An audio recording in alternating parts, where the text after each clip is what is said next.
এক লোক নাকি সকালবেলা যাচ্ছিল বাজার করতে, তো দেখে যে রাস্তার পাশে একজন ওই ইন্দুলাপ নিয়ে টিয়া পাখি নিয়ে বসছে। তো সেখান থেকে যাচ্ছে, লোকটি সকালবেলা বলছে, ভাই একটু দাঁড়ান, আমি আপনার দিয়ে বউনি করি। কি বউনি করবা? বলে এখনো লোকজন পাই নাই, আমি আপনার হাতটা দেখে বলবো যে আপনার ভবিষ্যৎ কি। কোনো বিপদ আপদ থাকলে আমার এই সুটকেসের মধ্যে তাবিজ আছে, মাত্র 10টা টাকা দিবেন, আমি তাবিজটা দিব, আপনার বালা মুসিবত সব দূর হয়ে যাবে। লোকটি তখন হাতের ব্যাগটা থুইয়া জ্যোতিষীর গালে খুব জোরে ঠাস করে একটা চড় মেরে দিচ্ছে। লোকটি বলছে, আচ্ছা আপনার আপনি আমি আমি তো আপনার খারাপ কথা কিছু বলিনি, মারলেন কেন? মারি নাই, টেস্ট করছি। কি টেস্ট করলেন? আমার গাল জ্বরে আপনি টেস্ট করছি?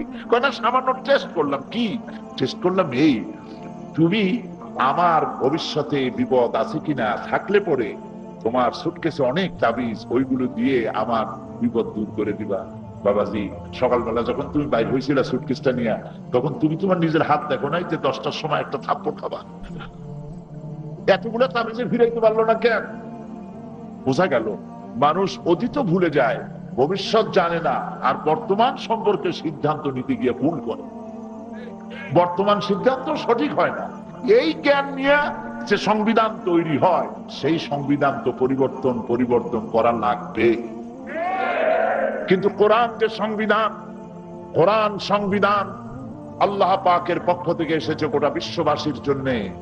এই কোরআনের পরিবর্তন হবে না, কারণ এই কোরআন এসেছে এমন এক মহান সত্তার কাছ থেকে, যার কাছে অতীত ভবিষ্যৎ কাল বলে কোনো কাল নাই, সবটাই বর্তমান কাল। তার নাম কি? জোরে বলুন, আরো বলুন। তার নাম আল্লাহ। তিনি কোরআন দিয়েছেন মানুষের সংবিধান হিসেবে। এই হলো ওহীর জ্ঞান। এই জ্ঞান এসেছে নবীদের কাছে। আল্লাহ পাক কোরআনে কারিমে বলছেন, قد جاءكم من الله نور وكتاب مبين। আমি আল্লাহর পক্ষ থেকে তোমাদের জন্য এসেছে আলোক, আর এসেছে স্পষ্ট কিতাব। আল্লাহর পক্ষ থেকে আলো এসেছে। قد جاءكم من الله نور। সমস্ত মুফাসসিরিনে কেরাম এই নূরের অর্থ করেছে আল্লাহর পক্ষ থেকে যে আলো এসেছে, সেই আলোর নাম মুহাম্মাদুর রাসূলুল্লাহ সাল্লাল্লাহু আলাইহি ওয়াসাল্লাম। কোরআন শরীফের মধ্যে আল্লাহ পাক নূর বিভিন্ন শব্দে, বিভিন্ন অর্থে, বিভিন্ন জায়গায় ব্যবহার করেছেন। قد جاءكم من الله نور। অবশ্যই আল্লাহর পক্ষ থেকে এসেছে নূর। এখানে নূর অর্থে মুহাম্মদ রাসূলুল্লাহ সাল্লাল্লাহু আলাইহি ওয়াসাল্লাম। ও কিতাবুম মুবিন, আর দেওয়া হয়েছে একখানা সুস্পষ্ট কিতাব। সুবহানাল্লাহ, একখানা সুস্পষ্ট কিতাব দিয়েছি। এই পৃথিবীতে মানুষ হচ্ছে সব থেকে বেশি অসহায়। মানুষের চাইতে অসহায় প্রাণী আল্লাহ তৈরি করে দেয়, দুর্বল। সব থেকে দুর্বল প্রাণী কারা? খুলিকাল ইনসানু দাঈফা। আল্লাহ পাক বলেছেন মানুষকে সব থেকে দুর্বল করে তৈরি করেছে। আপনি বলতে পারেন হ্যান করেঙ্গে ত্যান করেঙ্গে, লাঠি কে আন্দার মুগুর ভরেঙ্গে, বলতে পারেন, কিন্তু আপনার অত শক্তি নাই যত আপনি চিৎকার মারেন। মানুষ দুর্বল কোন দিক থেকে আপনি লক্ষ্য করুন না। বিড়ালের আত্মরক্ষার হাতিয়ার আছে। বিড়াল যদি আপনারে কামড় দেয়, খামচি মারে, আপনি কি বিড়াল কামড়াইতে পারবেন? পারবেন? ওর চামড়া এত নরম, আপনার দাঁত বসবেই না, এত ঢিলার, এত নরম। ও খামচি মারবে, আপনি খামচি তো ভালো, চিমটিও দিতে পারবেন না। ওর কাছেও আত্মরক্ষার হাতিয়ার আছে, আছে না? এবার দেখুন সাপ। আপনি তো নিজেকে অনেক বীর মনে করেন। রাতের বেলায়, আল্লাহ না করুন এমনি বলছি, রাতের বেলায় বাড়ি যাওয়ার সময় দেখলেন রাস্তার উপরে সাপ ফনা ধরে আছে, এভাবে করে। আপনার এই সাপের মোকাবেলা করার জন্য দুটি পথ খোলা।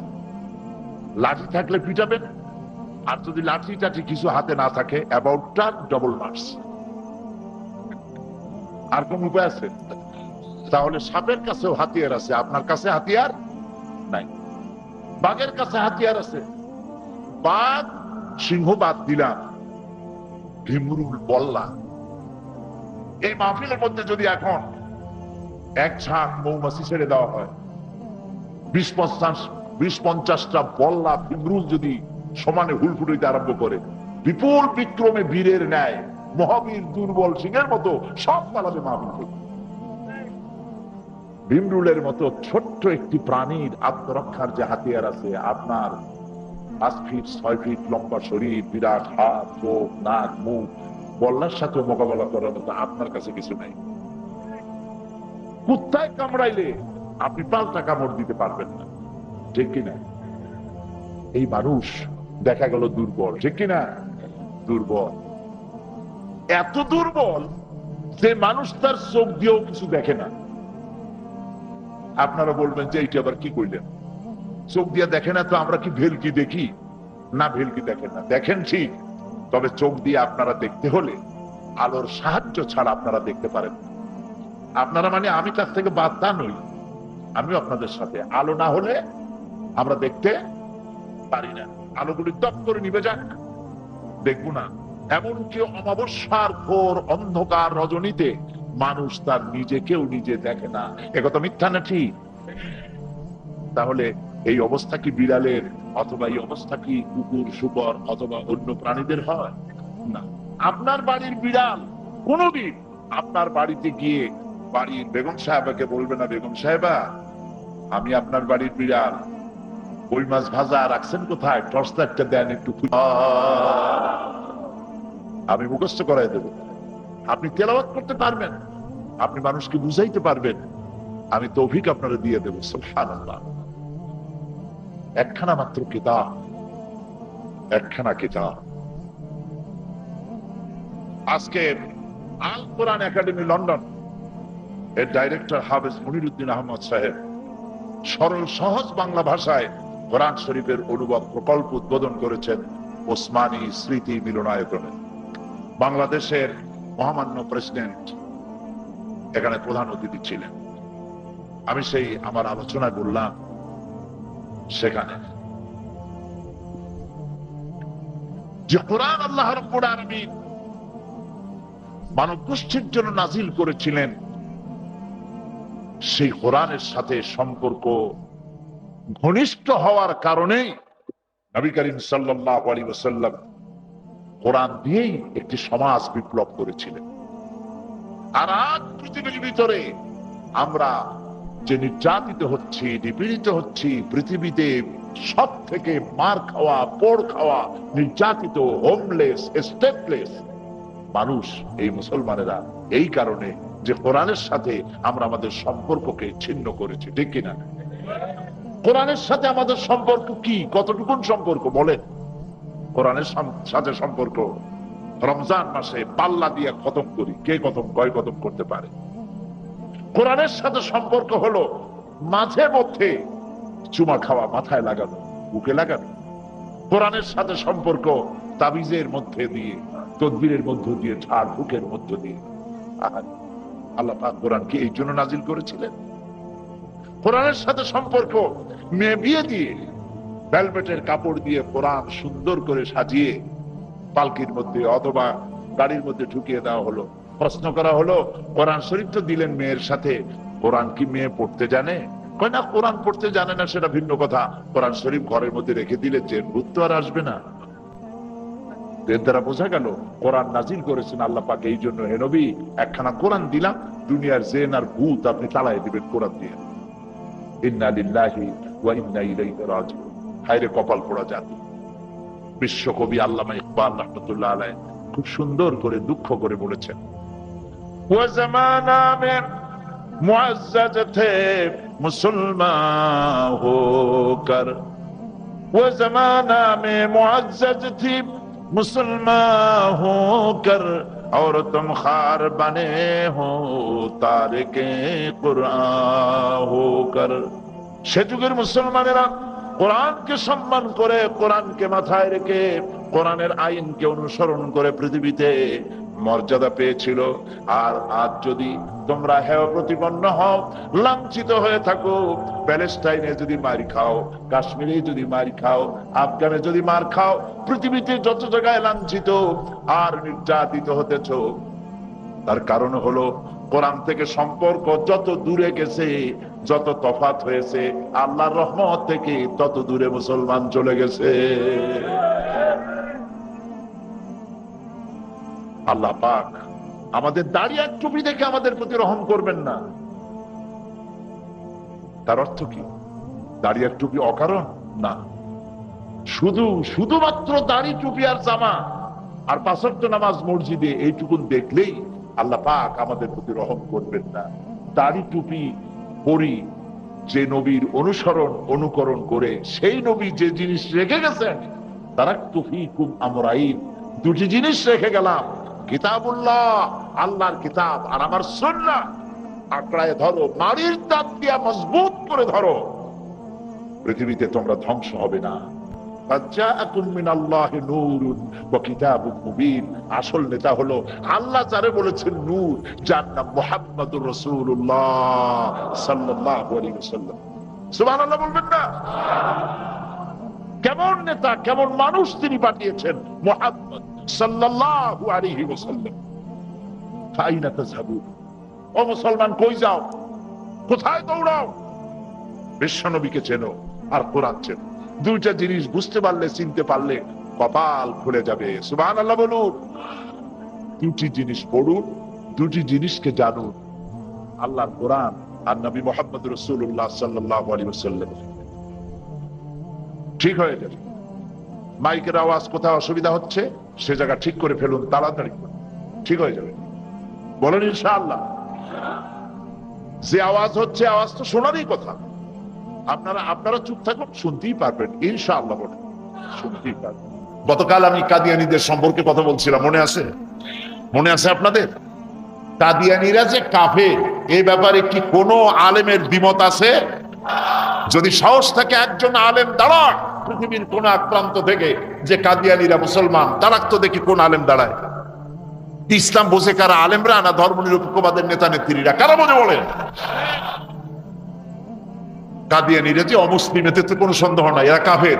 কাদিয়ানী, নবী করিম সাল্লাল্লাহু আলাইহি ওয়াসাল্লাম বলেছেন, আরাফাতের দিন, ইয়াউমে আরাফা, 9 জিলহজ তারিখে শয়তানরে আমি এত খারাপ সূরতে দেখছি, এত খারাপ সূরতে কখনো দেখিনি।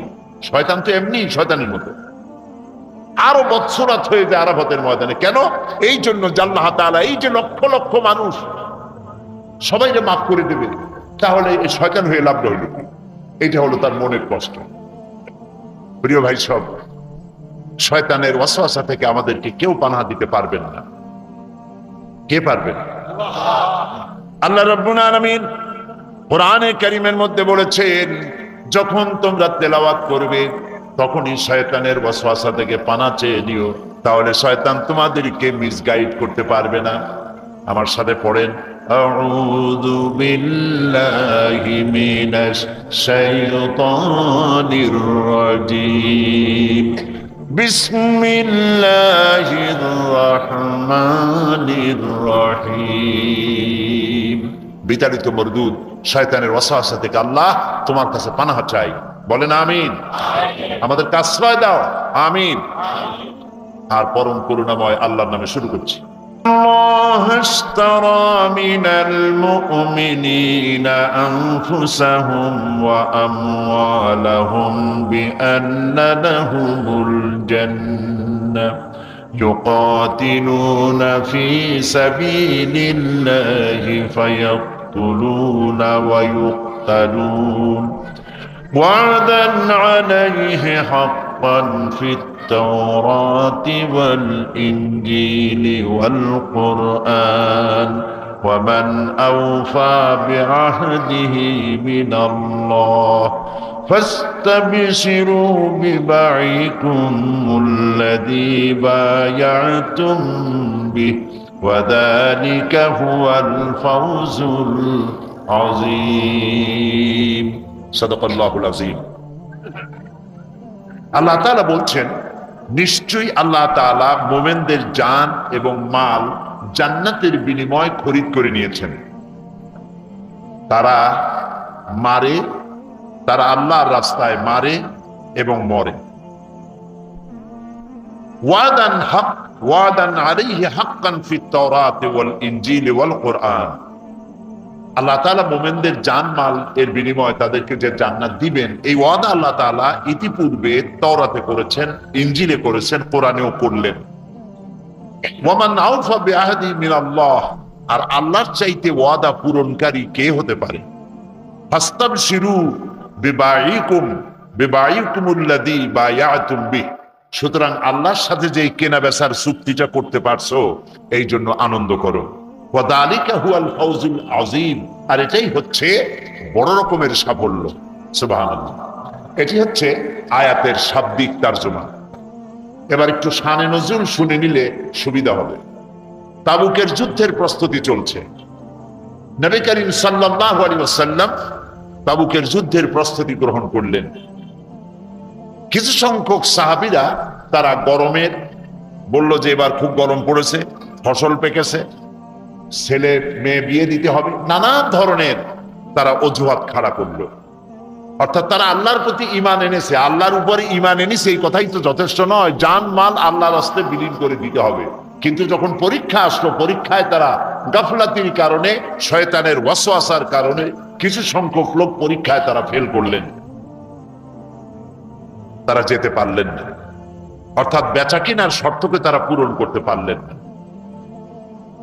তো তারা যাবেন না, যেতে পারবেন না, খরিদ করে নিয়েছেন আল্লাহ তাআলা। কে খরিদ করেছেন? আল্লাহ তাআলা খরিদ করেছেন। কাজে আপনি যে বক্তৃতা করবেন, আপনার বক্তৃতায় যে শক্তি লাগবে, শক্তি জিহাদের শামিল, যদি এই বক্তব্য আল্লাহর কাজে লাগে। আপনি আল্লাহ আপনার টাকা দিচ্ছে, তারা আপনি চাঁদা দিতে পারবেন না। যে ব্যক্তি ধর্ম নিরপেক্ষ মতবাদের আন্দোলন করে, আপনি চাঁদা দিবেনই না, হারাম। আপনি চাঁদা দিবেন যারা ইসলাম করে তাদের জন্য, মসজিদে দিবেন, মাদ্রাসা দিবেন, এতিমখানা দিবেন, নীলা বোর্ডিং দিবেন, ঠিক না? যে ব্যক্তি ধর্ম নিরপেক্ষ মতবাদের আন্দোলন করে, তাকে আপনি চাঁদাও দিতে পারেন না, টাকা পয়সা কিছু দিতে পারেন না, এমনকি তাদের পক্ষে কাজও করতে পারেন না, ভোটও দিতে পারবেন না। কারণ আমরা মুসলমান, আমাদের প্রত্যেকটি পদক্ষেপ নিতে হবে আল্লাহর হুকুম অনুযায়ী, উল্টাপাল্টা করতে পারবো না।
পরে আল্লাহ রোশানলে পড়ব, এ পদগুলি তিনি আমাদেরকে চিহ্নিত করে দিয়েছেন।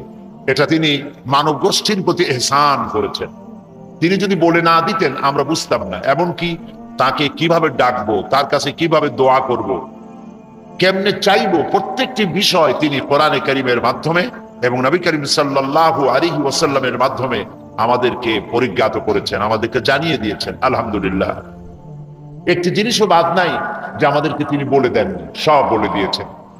এই পৃথিবীতে যিনি পাহাড়িয়া এলাকায় গিরিপথ তৈরি করেছেন মানুষের চলাফেরার জন্য, সমুদ্রে নাবিকদের জন্য চলাফেরার জন্য আকাশে তারকা খচিত করেছেন, মরুভূমির মধ্যে দিক নির্দেশনা পাওয়ার ব্যবস্থা করেছেন, সে আল্লাহ তাআলা আমাদের জীবনের বাঁকে বাঁকে, অর্থনীতি রাজনীতির মোড়ে মোড়ে, জীবন চলার বাঁকে বাঁকে আমার চলার পথের কোনো নির্দেশনা দেননি, এই কথা চিন্তা করাও যে বোকামি ছাড়া আর কিছুই না। তিনি সৃষ্টি করেছেন, পথ বলে দিয়েছেন, সেই পথের দিশা দিয়েছেন যে কিতাবের মধ্যে, সেই কিতাবের নাম